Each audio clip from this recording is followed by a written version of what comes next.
মনটা যদি হইতো পুবাল হাওয়া, হইতো যদি শুভ্র কবুতর,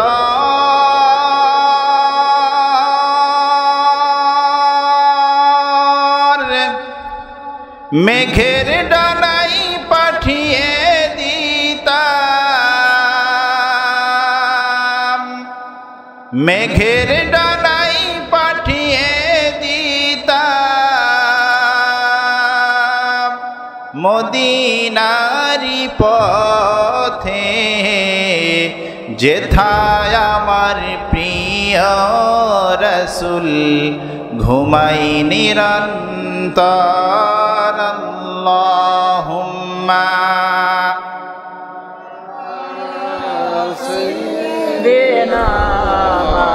সকলে মুহাব্বতের সাথে পড়ুন। ওয়া আলা আলি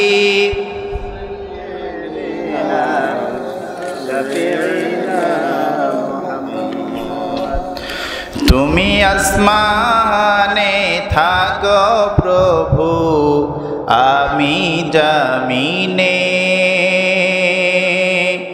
তবু তোমারি প্রেম জমে হৃদয় গভীরে। আমরা তোমারি গোলাম গো, অন্য কারণ ঠিক কিনা? আমরা তোমারি গোলাম গো, অন্য কারণ। আলিমুল গায়ব তুমি, মালিক রব্বানা। আল্লাহু আল্লাহু আল্লাহু আল্লাহ, আল্লাহু আল্লাহু আল্লাহু আল্লাহ।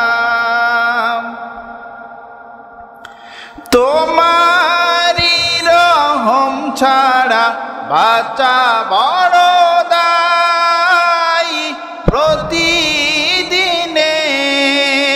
প্রতিক্ষণে জড়িয়ে রাখো গো আমায়।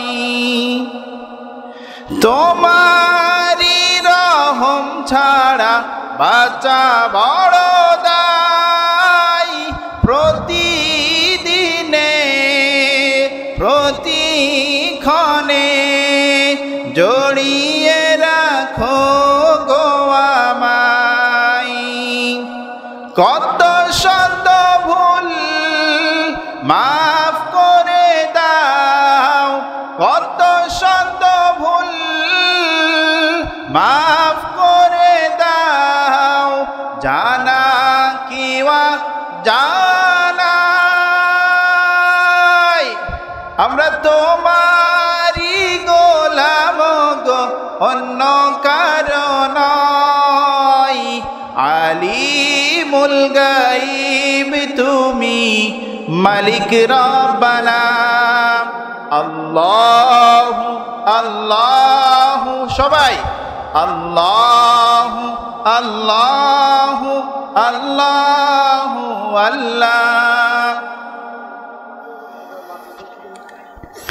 কঠিন বিচারের দিনে থেকো গো পাশে, পাপের ভরে নুয়ে গেছি, মন তাই কেঁদে মরে।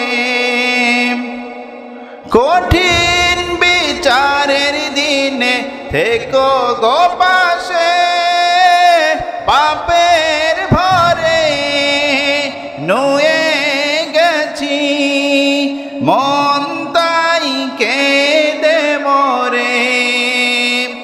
জান্নাতি ফুল দিও গো আমায়, জান্নাতি ফুল দিও গো আমায়, আগুনে ফেলে দিও না।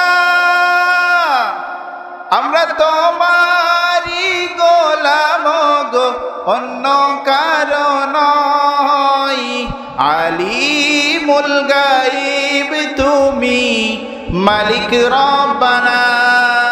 আল্লাহু আল্লাহু আল্লাহু আল্লাহ, আল্লাহু আল্লাহু আল্লাহু আল্লাহ।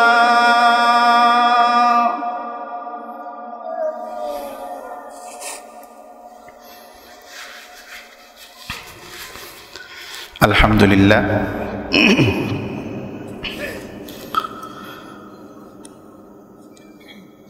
ঐতিহ্যবাহী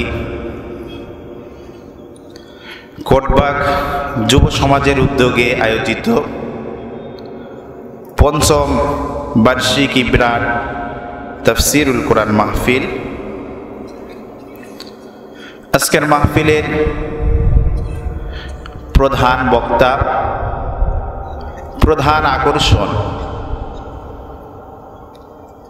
বিশিষ্ট ইসলামী চিন্তাবিদ, সারা বাংলাদেশে আলোড়ন সৃষ্টিকারী বক্তা, সারা বাংলাদেশে কোরআনের মশাল হাতে যার নির্ভীক পদচারণা, কোরআনের এক বিপ্লবী কণ্ঠ, টেকনাফ থেকে তেতুলিয়া, রূপসা থেকে পাথুরিয়া, লক্ষ লক্ষ মানুষের হৃদয়ের স্পন্দন, আমার শ্রদ্ধেয় বড় ভাই জনাব হযরত মাওলানা হাসান আল মামুন লাল কুষ্টিয়া। এতক্ষণ যাবৎ আপনাদেরকে কোরআন এবং হাদিস থেকে খুব চমৎকার আলোচনা শোনাচ্ছিলেন জনাব হাফেজ হযরত মাওলানা ওবায়দুল্লাহ যশোরী সাহেব। আজকের মাহফিল পরিচালনা করছেন জনাব মোহাম্মদ মিজানুর রহমান লস্কর, সাধারণ সম্পাদক কোটবাগ পশ্চিমপাড়া জামে মসজিদ। আজকের মাহফিলে সভাপতিত্ব করছেন জনাব মোহাম্মদ আফসার উদ্দিন বিশ্বাস, সভাপতি আমিয়ান বাজার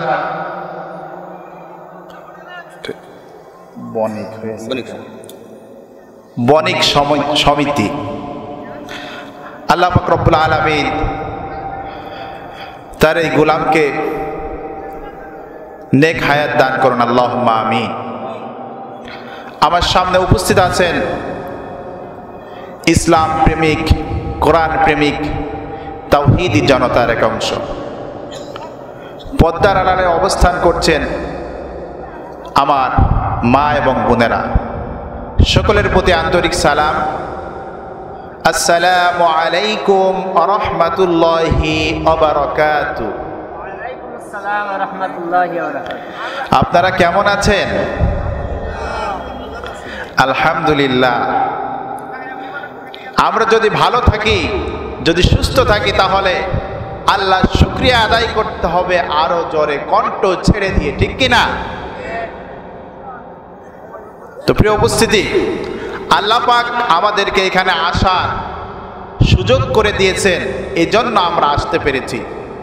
আমাদের মতো অসংখ্য যুবক অনেকেই বিভিন্ন জায়গায় ঘোরাঘুরি করছে, ঠিক কিনা?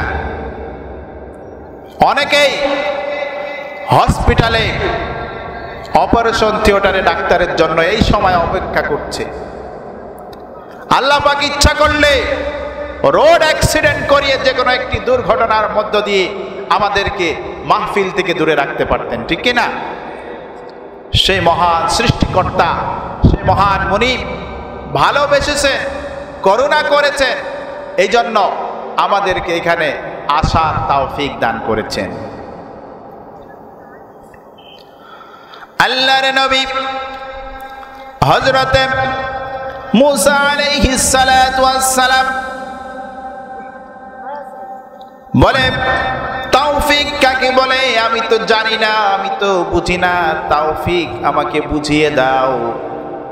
আল্লাহ পাক রব্বুল আলামিন বলে, ও আমার নবী মুসা, তুমি তোমার নামটি উচ্চারণ করো। আল্লাহর নবী হযরত মুসা আলাইহিস সালাতু ওয়াস সালাম নাম উচ্চারণ করতে পারে না। দ্বিতীয়বার আবার বলা হলো, ও মুসা, তুমি তোমার নামটি উচ্চারণ করো। হযরত মুসা আলাইহিস সালাতু ওয়াস সালাম বলে আ আ আ, নাম উচ্চারণ করতে পারে না। তৃতীয়বার আবার বলা হলো, ও মুসা, তুমি তোমার পূর্ণাঙ্গ নামটি সুন্দরভাবে উচ্চারণ করো। আল্লাহর নবী হযরতে মুসা আলাইহিস সালাতু ওয়াস সালাম সাথে সাথে উচ্চারণ করল, আমার নাম মুসা কালিমুল্লাহ। আল্লাহ পাক বলে, ও মুসা, তৌফিক এটাকেই বলে দুইবার তোমাকে আমি সেই শক্তি, সেই ক্ষমতা তোমাকে দিই নাই, যার কারণে তুমি তোমার নামটি উচ্চারণ করতে পারোনি। আমি তৃতীয়বার তোমাকে সেই ক্ষমতা, সেই শক্তি দান করেছি, যার কারণে তুমি তোমার নামটি সুন্দরভাবে উচ্চারণ করতে পেরেছ। প্রিয় উপস্থিতি, যেখানে কোরআন এবং হাদিসের আলোচনা করা হয়, এই জায়গাটা আজকে যদিও বা আমরা দেখতে পাচ্ছি যে এটা হলো কোটবাগের সামান্য এক খণ্ড জমি, একটা মাঠ, কিন্তু বিশ্ব নবীর ভাষায় এইটা আজকের জন্য সাধারণ কোনো মাঠ নয়, এইটা জান্নাতের বাগান হয়ে গেছে। সকলে বলুন সুবহানাল্লাহ।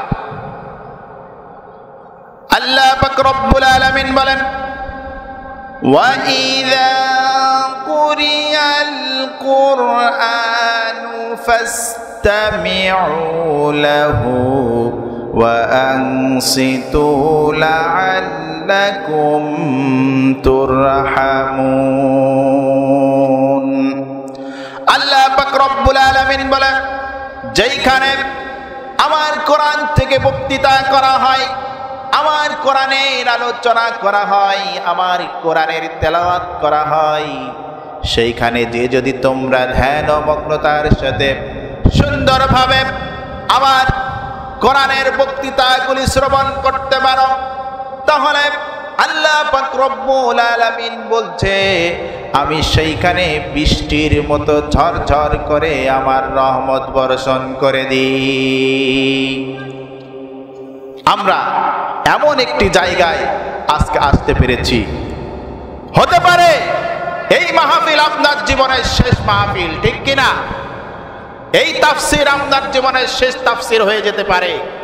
আমার বন্ধুগণ, আপনারা অনেকেই জানেন গতকালকে কালীগঞ্জে একটি অ্যাক্সিডেন্ট ঘটেছে, যেখানে সাথে সাথে 2 জন মারা গেছে, মহিলা মারা গেছে। আমার বন্ধুগণ, আপনি বাড়ি থেকে বের হয়েছেন, বাসায় আবার ফিরতে পারবেন, এর কোনো নিশ্চয়তা আছে? এর কোনো গ্যারান্টি আছে? কোনো গ্যারান্টি নাই। তাহলে কিসের এত বাহাদুরি, কিসের এত অহংকার? সব একদিন শেষ হয়ে যাবে। আজ আমরা সব দেখতে পেরেছি, ঠিক কিনা? সব কথা হবে ইনশাআল্লাহ পর্যায়ক্রমে।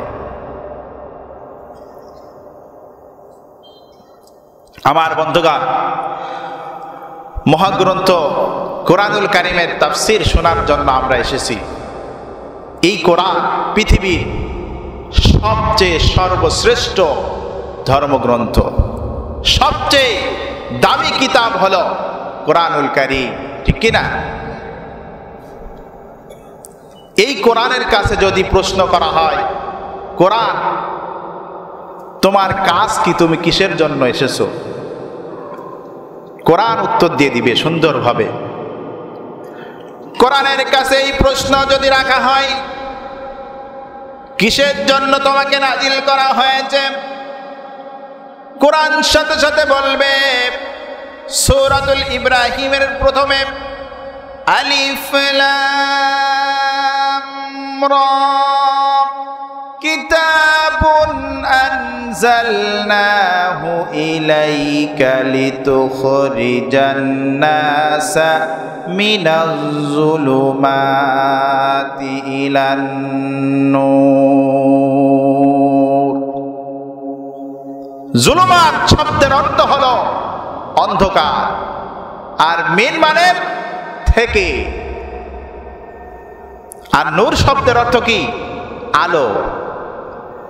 আল্লাহ বলছেন যে এই কিতাব মানুষকে অন্ধকার থেকে আলোর পথ দেখিয়ে দেবে। আল্লাহু আকবার। এমন একটি কিতাব আমরা পেয়েছি, অন্ধকারের পথ থেকে এই কোরআনের কাছে যদি আসতে পারেন, এই কোরআনকে যদি বুকে জড়িয়ে ধরতে পারেন, এই কোরআন অনুযায়ী যদি জীবন, সমাজ, রাষ্ট্র পরিচালনা করতে পারেন, তাহলে কোরআন বলছে যে অন্ধকারের পথ থেকে কোরআন তোমাকে আলোর পথ দেখিয়ে দিবে। আজ মুসলমান কোরআন পড়ি না, কোরআন বুঝি না, কোরআনের কাছে আমরা আসি না। শুধু তাই নাই, আল্লাহ পাক রব্বুল আলামিন আরো বলেন, শাহরু রমাদানাল্লাযী উনজিলা ফীহিল কুরআন হুদাল লিন্নাসি ওয়া বায়্যিনাতিম মিনাল হুদা ওয়াল ফুরকান। আল্লাহ পাক রব্বুল আলামিন বলেন, এই কিতাবের ভিতরে শুধু ভারত, বাংলাদেশ, পাকিস্তান, সৌদি আরব, কাতার, মিশর, কুয়েত নয়, গোটা পৃথিবীর মানব মণ্ডলের হেদায়েত রয়েছে। শুধু মুসলমানদের জন্য নয়, ইহুদি, খ্রিস্টান, বৌদ্ধ, যে হোক না কেন, সে যদি কোরআন অনুযায়ী চলতে পারে তাহলে সে আলোর পথ পেয়ে যাবে। এত দামি একটি কিতাব, সেই কিতাবের আলোচনা শোনার জন্য আমরা এসেছি, ঠিক কিনা? আমার বন্ধুগণ, আমি মহাগ্রন্থ কোরআনুল কারীমের একটি আয়াত তেলাওয়াত করেছি, যেই সূরাটা কোরআনুল কারীমের 18 নম্বর সূরা এবং মহাগ্রন্থ কোরআনুল কারীমের 15 পারায় অবস্থিত, যার আয়াত সংখ্যা 110টি, রুকু সংখ্যা 12টি। সূরার নাম হলো সূরাতুল কাহাফ। আমি গত 2 বছর পূর্বে আপনাদের এখানে এসেছিলাম। আমি হয়তোবা ওই দিন আলোচনা করেছিলাম মৃত্যু নিয়ে। আজ আপনাদেরকে অত্যন্ত গুরুত্বপূর্ণ একটি আলোচনা শোনাবো। কোরআনুল কারীমে অন্যান্য সূরাগুলি যখন নাজিল হয়েছে, নাজিলের সময় জিবরিল আমিন বিশ্ব নবীর কাছে এসে সেটা ওহী যখন নিয়ে আসছেন, তখন জিবরিল আমিন একা এসেছিলেন, ঠিক কি না? কিন্তু মহাগ্রন্থ কোরআনুল কারীমের একমাত্র সূরা এই সূরাতুল কাহাফ, এই কাহাফ অবতীর্ণের সময়, নাজিলের সময় আল্লাহ পাক রব্বুল আলামিন 70,000 ফেরেশতার বিশাল একটি বহর দিয়ে জিবরিল আমিন বিশ্ব নবীর দরবারে এসেছিলেন। সকলে বলুন সুবহানাল্লাহ। এই সূরাতুল কাহাফ নাজিলের সময় 70,000 ফেরেশতার বিশাল একটি বহর এসেছিল। আমার বন্ধুগণ, মক্কার কাফির মুশরিকরা সন্দেহের ভিতরে পড়ে গেল যখন বিশ্ব নবী ইসলামের বাণী প্রচার করা শুরু করল।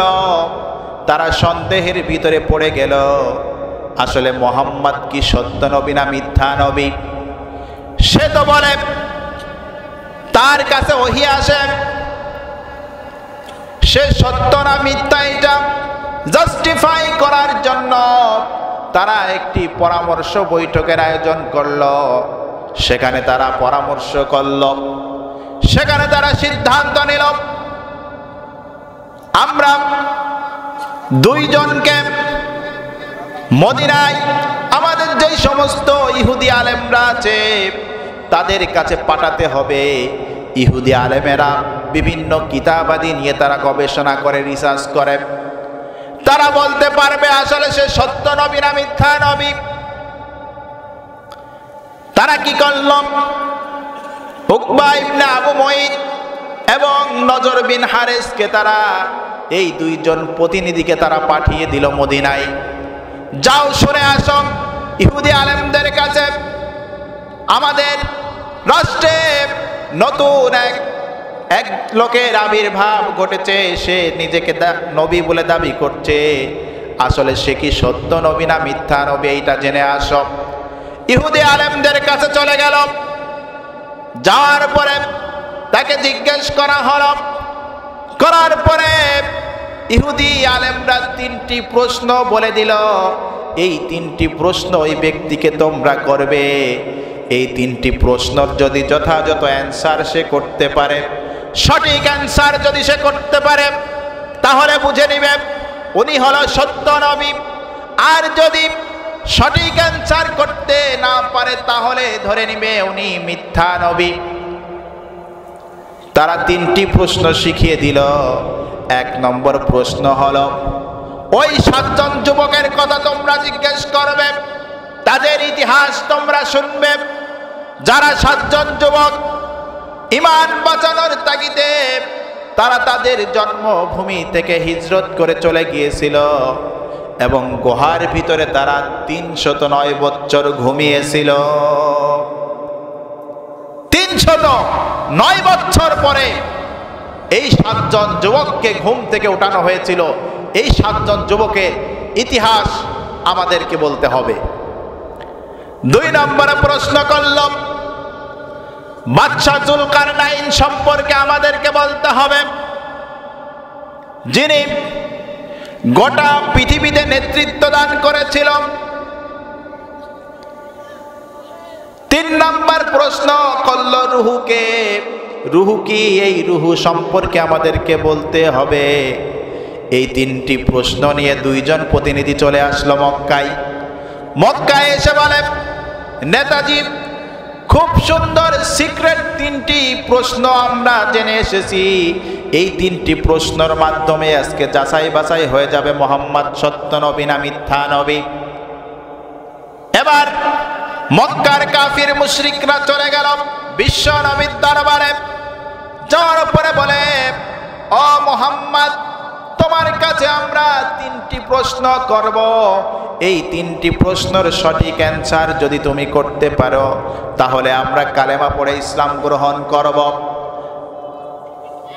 আসলে কাফির মুশরিকরা তারা এরকমের বিভিন্ন রকমের ওয়াদা তারা কিন্তু দিয়ে থাকে, কিন্তু সেইটা তারা পালন করে না, মানে না। আমার বন্ধুগণ, পিছনে মনে হয় জায়গা কম আছে, একটু চট বিছাই দিতে হবে, আর এই পাশে জায়গা আছে, আপনারা একটু বাম সাইডে চলে আসেন। আমার বন্ধুগণ, তখন বিশ্ব নবীর কাছে তারা এই 3টি প্রশ্ন করল। এই 3টি প্রশ্ন করার পরে বিশ্ব নবী বলল, আগামীকাল তোমাদের এই 3টি প্রশ্নের অ্যান্সার আমি দিয়ে দিব। বিশ্ব নবী জানে রাত্রেবেলায় জিবরিল আমিন আমার কাছে ওহী নিয়ে আসবে, তার থেকে জেনে আমি তাদেরকে বলে দিব। তারা চলে গেল। পরের দিন মক্কার কাফির মুশরিকরা চলে আসলো এই 3টি প্রশ্নের অ্যান্সার জানার জন্য। বিশ্ব নবী অ্যান্সার করতে পারে না, বিশ্ব নবী উত্তর দিতে পারে না। তারা চলে গেল। দ্বিতীয় দিন আবার আসলো মক্কার কাফির মুশরিকরা, এসে বলে, মুহাম্মদ, সেই 3টি প্রশ্নের অ্যান্সার আমাদের দাও। বিশ্ব নবী অ্যান্সার দিতে পারে না।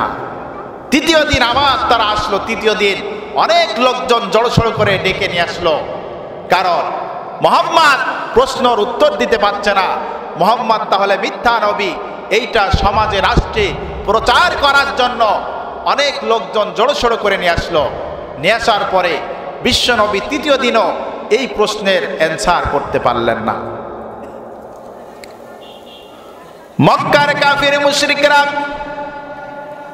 বিভিন্ন জায়গায় অপপ্রচার করা শুরু করল, মুহাম্মদ সত্য নবী নয়, সে হলো মিথ্যা নবী। এইভাবে করতে করতে 1 নয় 2 নয় 10 দিন পার হয়ে গেল, বিশ্ব নবী উত্তর দিতে পারে না। তারা মক্কার অলিতে গলিতে বিভিন্ন জায়গায় তারা অপপ্রচার করা শুরু করল।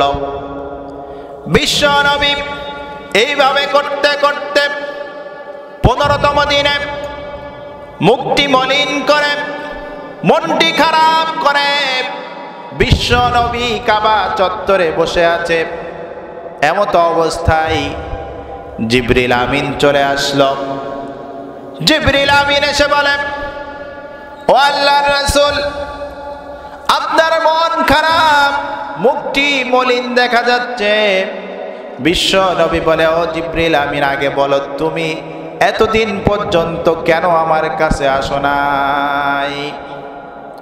জিবরিল আমিন বলে, ও আল্লাহর রাসূল, আমি নিজের থেকে কোনো কথা বলি না। আল্লাহ আদেশ না হইলে আমি তো ওহী নিয়ে আসতে পারি না। আল্লাহর আদেশ হইলে আমি আসতে পারি। আল্লাহ বিগত 15টি দিন আমাকে পাঠান নাই, আদেশ দেন নাই, যার কারণে আমি আসতে পারিনি। জিবরিল আমিন বলল, ও নবী, আপনি মন খারাপ করবেন না। আপনার থেকে 15 দিন ওহী বন্ধ ছিল। কারণ হলো আপনি যখন মক্কার কাফির মুশরিকদেরকে ওয়াদা দিয়েছিলেন, এই সময় আপনি ইনশাআল্লাহ বলতে ভুলে গিয়েছিলেন। ইনশাআল্লাহ বলতে বিশ্বনবী ভুলে গিয়েছিল, যার কারণে 15 দিন ওহী বন্ধ ছিল।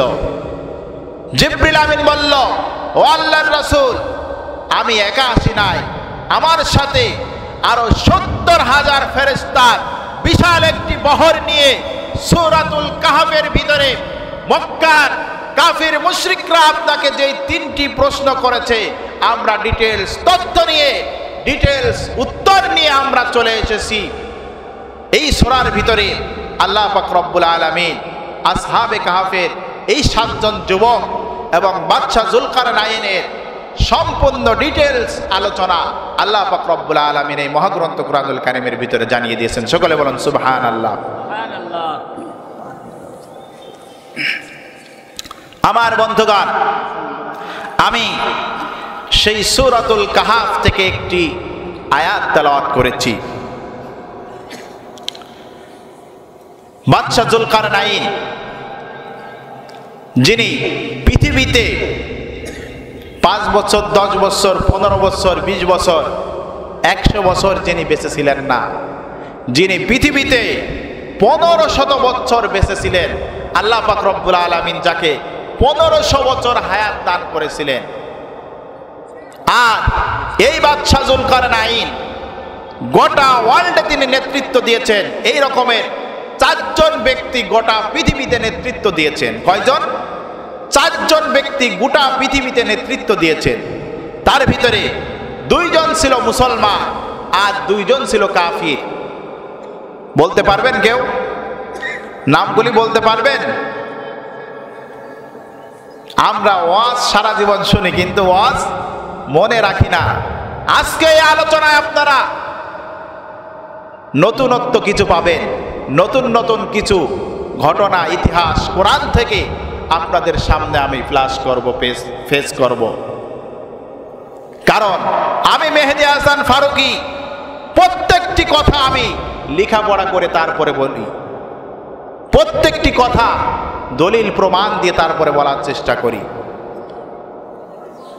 আমার বন্ধুগণ, এই পৃথিবীতে 4 জন ব্যক্তি গোটা ওয়ার্ল্ডে নেতৃত্ব দিয়েছিলেন। তার ভিতরে মুসলমান ছিল 2 জন। একজন হলো হযরত সুলাইমান আলাইহিস সালাতু ওয়াস সালাম, আর একজন হলো যুলকারনাইন। কয়জন হলো? 2 জন। আর কাফিরদের ভিতর থেকে 2 জন নেতৃত্ব দিয়েছিল। তার ভিতরে একজন হলো নমরুদ, আর একজন হলো বখতেনসর। এই টোটাল 4 জন ব্যক্তি গোটা ওয়ার্ল্ডে নেতৃত্ব দান করেছিলেন। শুধু তাই নয়, এই বাদশাহ জুলকারনাইন যখন ক্ষমতায় ছিল, যখন রাষ্ট্র পরিচালনা করতেন, তার মন্ত্রী পরিষদের সদস্য ছিল 10 জন। কয়জন? সবাই একটু কথা বলুন। 10 জন। আল্লাহ পাক রব্বুল আলামিন এই 10 জন মন্ত্রীর ভিতরে 2 জন মন্ত্রীর নাম আবার মহাগ্রন্থ কুরআনুল কারীমের ভিতরে দিয়ে দিয়েছেন। কেমন মাপের মন্ত্রী তারা ছিল! আর আমাদের দেশে বিগত দিনে যারা নেতৃত্ব দিয়েছে তাদের কথা মুখেও আনা যায় না। কথা বলুন ঠিক কিনা? মুখে আনলেও গোনা হয়।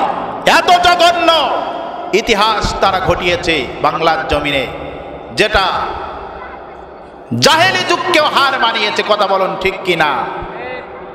আজ দিনের পর দিন, মাসের পর মাস, বছরের পর বছর এইভাবে অন্ধকার ঘরে, আয়না ঘরে আমার ভাইদেরকে আটকে রেখে নির্যাতন করা হয়েছে। কথা বলুন ঠিক কিনা? এখন সময় এসেছে প্রত্যেকটি কথার, প্রত্যেকটি কাজের হিসাব আমরা নিব। কথা বলুন ঠিক কিনা?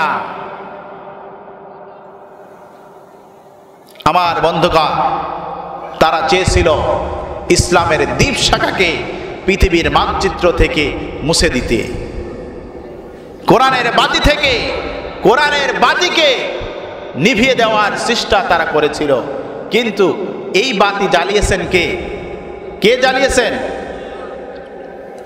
এই যে এই লাইটগুলি জ্বলছে আপনারা দেখছেন, এইটা আমাদের এইখান থেকে, যেখান থেকে নিয়ন্ত্রণ করা হচ্ছে, উনি ছাড়া কিন্তু বন্ধ করতে পারবে না। ওনার হাতে সুইচ আছে।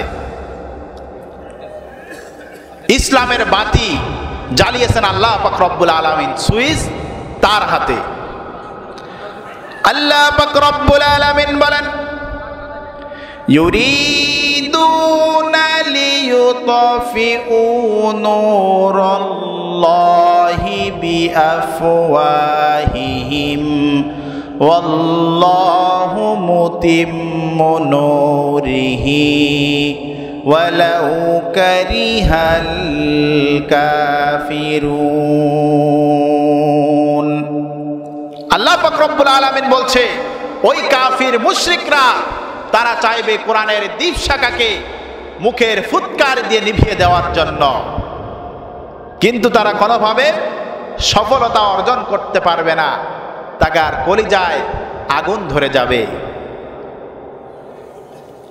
আল্লাহ পাক রব্বুল আলামিন বলছেন, ওয়াকালাল্লাযীনা কাফারু লা তাসমাউ লিহাযাল কুরআনি ওয়ালগাউ ফীহি লাআল্লাকুম তাগলিবুন।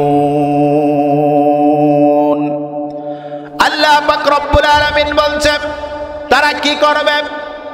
যেখানে কোরআনের আলোচনা হবে, কোরআনের বক্তৃতা করা হবে, তারা সেইখানে যে হট্টগোল বাজাবে, এমন পরিবেশ সৃষ্টি করবে যাতে করে এই কোরআনের আলোচনা, কোরআনের বক্তব্য বন্ধ হয়ে যায়। আমার বন্ধুগণ, বিগত 16টি বছর আমরা দেখেছি অসংখ্য জায়গায় কোরআনের মাহফিলে 144 জারি করে বন্ধ করে দেওয়া হয়েছে, ঠিক কিনা? আজ আল্লাহ পাক রব্বুল আলামিন বলছে, এই জমিন আমার, এই জমিনে আইন চলবে কার? কার আইন চালাতে হবে? আল্লাহর আইন যদি না চালানো হয়, আল্লাহর আইন দিয়ে জমিন যদি পরিচালনা করা না হয়, তাহলে এই জমিন, এই রাষ্ট্র ঠিকঠাক মতন চলবে না। আচ্ছা, আপনার পরিবারে আপনি হলো অভিভাবক, এখন আপনার এই ইউনিয়ন পরিষদের যিনি চেয়ারম্যান আছেন, এই চেয়ারম্যান যদি আপনাকে চাপ প্রয়োগ করে যে তোমার এই পরিবারটা আমার কথা মতো চলবে, তোমার কথা মতো চলবে না, তাহলে কি এই পরিবারটা সুন্দরভাবে চলবে? হ্যাঁ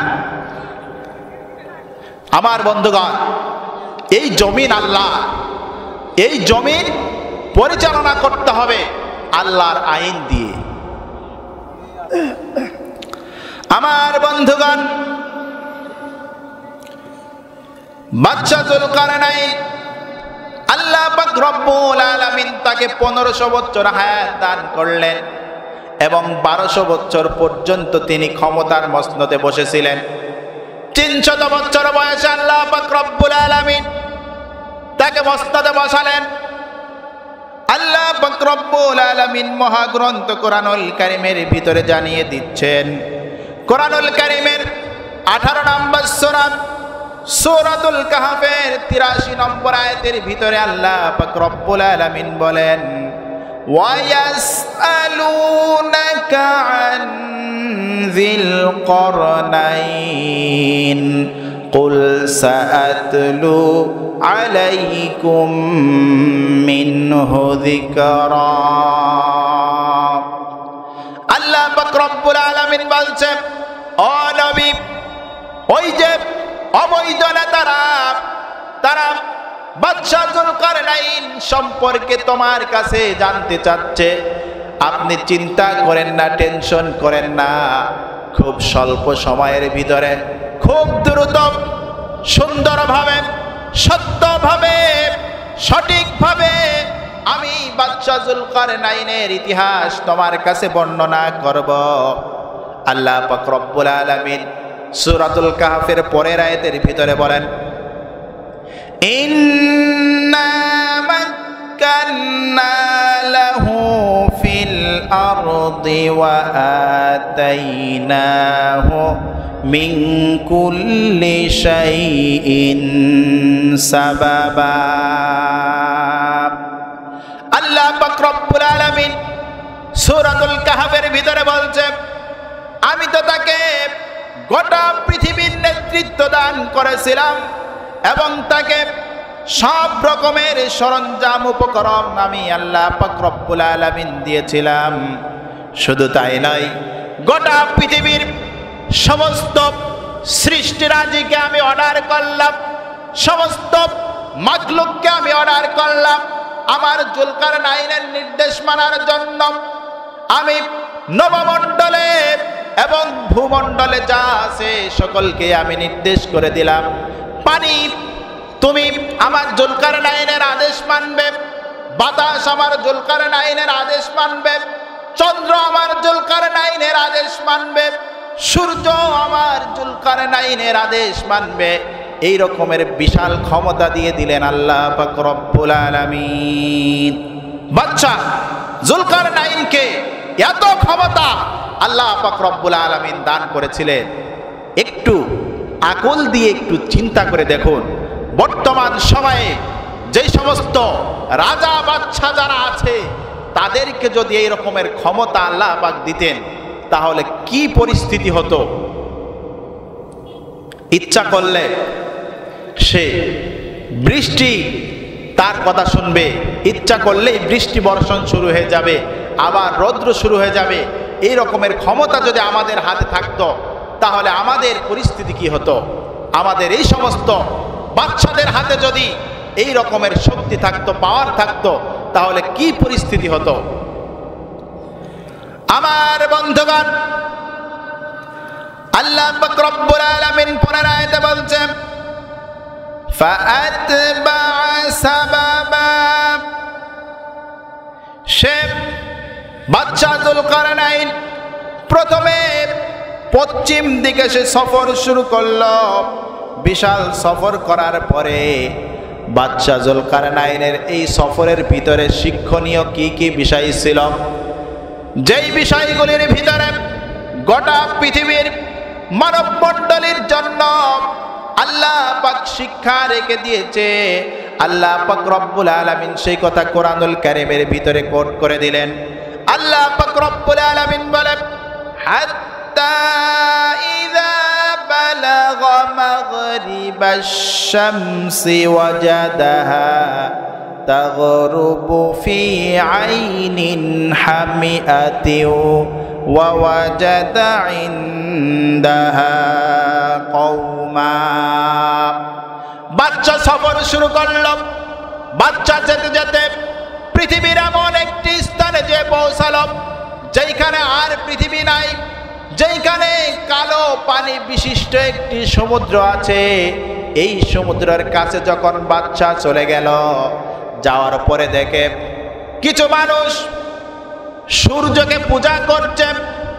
তখন বাচ্চা তাদেরকে জিজ্ঞেস করল, তোমরা সূর্যের স্রষ্টাকে বাদ দিয়ে কেন সূর্যকে পূজা করছো?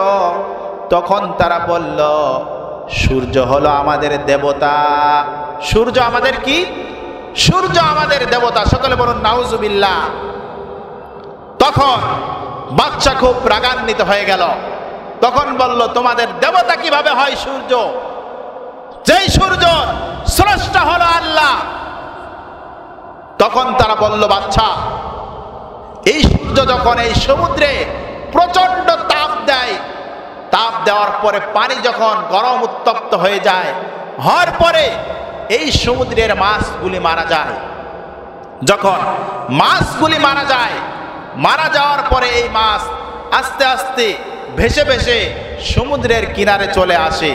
আর মাছ যখন সমুদ্রের কিনারে চলে আসে, আসার পরে এই মাছ ধরে ধরে আমরা খাই। এই জন্য এই সূর্যের পূজা আমরা করি। আমার বন্ধুগণ, বাচ্চা এই দৃশ্য দেখার পরে রাগান্বিত হয়ে গেল, আল্লাহর কাছে বিচার জানালো। আল্লাহ পাক রব্বুল আলামিন বলল, বাচ্চা যুলকারনাইন, তোমাকে তো আমি বিশাল ক্ষমতা দিয়েছি। তুমি ইচ্ছা করলে শাস্তি দিতে পারো, আবার ইচ্ছা করলে তাদেরকে মাফও করে দিতে পারো। এই বাচ্চা যুলকারনাইন তখন কি করলেন? সে বলল, আমার হাতে ক্ষমতা আছে, পাওয়ার আছে, বিদায় আমি তাদের সাথে এমন কোন আচরণ করব না যেটা প্রভুর পর্যায়ে পৌঁছে যায়। এমন কোন খারাপ আচরণ আমি তাদের সাথে করব না। আমার বন্ধুগণ, বাদশা যুলকারনাইন তখন কি করলেন? তিনটি কর্মসূচি হাতে নিলেন। কয়টি? তিনটি কর্মসূচি বাদশা যুলকারনাইন হাতে নিলেন। যেই তিনটি কর্মসূচি বর্তমান সময়ে যারা গোটা পৃথিবীতে নেতৃত্ব দিচ্ছে, প্রত্যেকটি রাষ্ট্রপ্রধানের জানা দরকার। ভবিষ্যতে যারা নেতৃত্ব দিবে তাদেরকেও জানা দরকার। এমন গুরুত্বপূর্ণ তিনটি কর্মসূচি বাদশা সেখানে যে হাতে নিলেন। আমার বন্ধুগণ, আজকের রাজা বাদশা, আজ আমরা দেখেছি বিগত দিনের স্বৈরাচার শত শত হাজার হাজার মায়ের বুক খালি করেছে। কথা বলুন ঠিক কিনা? আজ আপনারা তার চাক্ষুষ প্রমাণ দেখতে পেরেছেন। গতকালকের রিপোর্ট আনারুল আজিম আনার সাহেব, চিনেন না আপনারা? তার ডিএনএ টেস্টের জন্য দেওয়া হয়েছিল। তার মেয়ের ডিএনএ টেস্টের জন্য দেওয়া হয়েছিল। তার এক টুকরা মাংস পাওয়া গিয়েছিল আরো বেশ কিছুদিন আগে একটা ট্যাঙ্কির ভিতর থেকে, ঠিক কিনা? পরবর্তীতে দেখে সেটা মিলে গেছে। আজ কিসের অহংকার?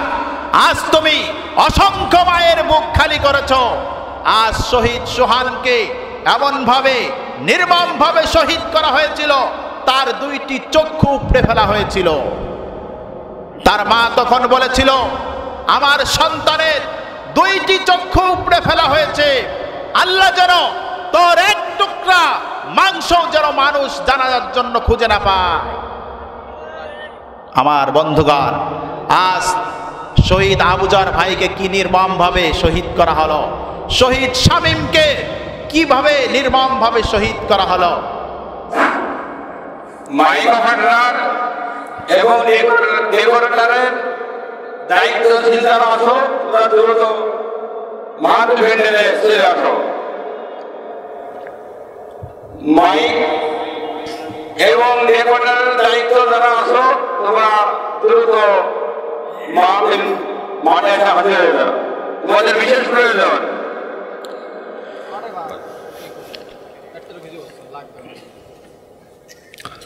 আমার বন্ধুগণ, বাদশাহ সেইখানে যে 3টি কর্মসূচি হাতে নিলেন। বাদশাহ কি কি কর্মসূচি হাতে নিলেন?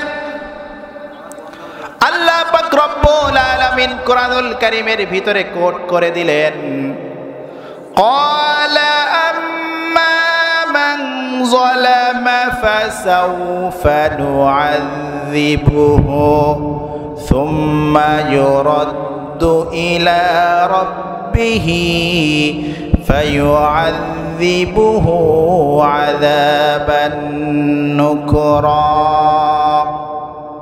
وأما من آمن وعمل صالحا فله جزاء الحسنى وسنقول له من أمرنا يسرا।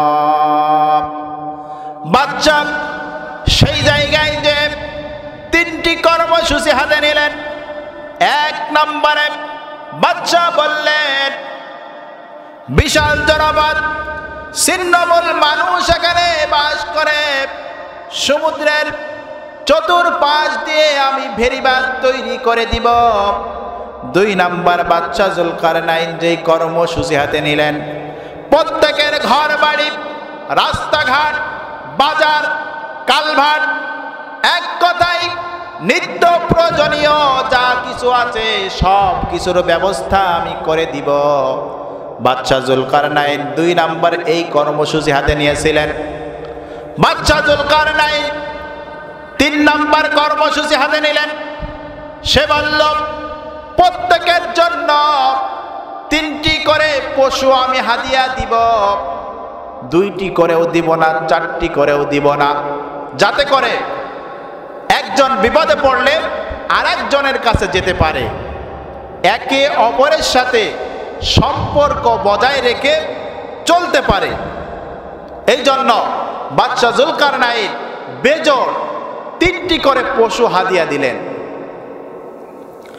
আমার বন্ধুগণ, এইভাবে বাদশাহ জুলকারনাইনের বয়স যখন 1500 বছর হয়ে গেল, বাদশাহ জুলকারনাইন বৃদ্ধ হয়ে গেছে। সে ঠিক মতো কানে শুনতে পারে না, ঠিক মতো চোখে দেখতে পারে না। আল্লাহর দরবারে তখন দোয়া করলো, সেজদায় পড়ে, ও আল্লাহ, আমাকে যদি তুমি আর কিছুদিন হায়াত বাড়িয়ে দাও, তাহলে আমি তোমার জমিনে দ্বীনের প্রচার প্রসার আরো কিছু করতে পারবো। অনেকের কাছে দাওয়াত আমি পৌঁছাইতে পারি নাই, তাদের কাছে দাওয়াত আমি পৌঁছে দিব। বাদশাহ জুলকারনাইন দোয়া করলেন। তখন জান্নাত থেকে 1 টুকরা পাথর আনা হলো। পাথর এনে বলা হলো, এইটা নিয়ে চলে যাবে পৃথিবীর এমন একটি জায়গায়। যাওয়ার পরে এমন একটি জায়গা 24 ঘন্টার ভিতরে, 1 বছরের ভিতরে সেখানে 1 মিনিট পরিমাণ সূর্যের আলো যায়। কত সময়ের ভিতরে? 1 বছরের ভিতরে 1 মিনিট সূর্যের আলো যায়। এমন একটি স্থানে নিয়ে যাওয়ার জন্য আদেশ করা হলো। বাকি 364 দিন 23 ঘন্টা 59 মিনিট সেখানে সূর্যের আলো যায় না। 1 বছরের ভিতরে 1 মিনিট পরিমাণ সূর্যের আলো যায়। আমার বন্ধুগণ, এরপরে বাদশাহ জুলকারনাইন তখন চিন্তা করলো, আমি একা বেঁচে থেকে তো লাভ নাই, আমার মন্ত্রী পরিষদের সদস্য আছে 10 জন। কয়জন? 10 জন। সে তখন এই 10 জনকে সাথে নিয়ে বিশাল একটি সফর শুরু করলেন। বিশাল, সে উত্তর দিকে সফর শুরু করলেন। আমার বন্ধুগণ, বাদশাহ জুলকারনাইন যখন উত্তর দিকে সফর করলেন, এই সফরের ভিতরে তার শিক্ষণীয় কি কি বিষয় ছিল কি কি ঘটনাগুলি ঘটেছিল আল্লাহ পাক রব্বুল আলামিন সে কথাও সুন্দরভাবে মহাগ্রন্থ কোরআনুল কারীমের ভিতরে জানিয়ে দিয়েছেন। আল্লাহ পাক রব্বুল আলামিন বলেন, এই বাদশা যুলকারনাইন যখন পরবর্তী সফর শুরু করল, সফর করতে করতে কি ঘটনাগুলি ঘটেছিল আল্লাহ পাক রব্বুল আলামিন সূরাতুল কাহফের ভিতরে জানিয়ে দিয়েছেন।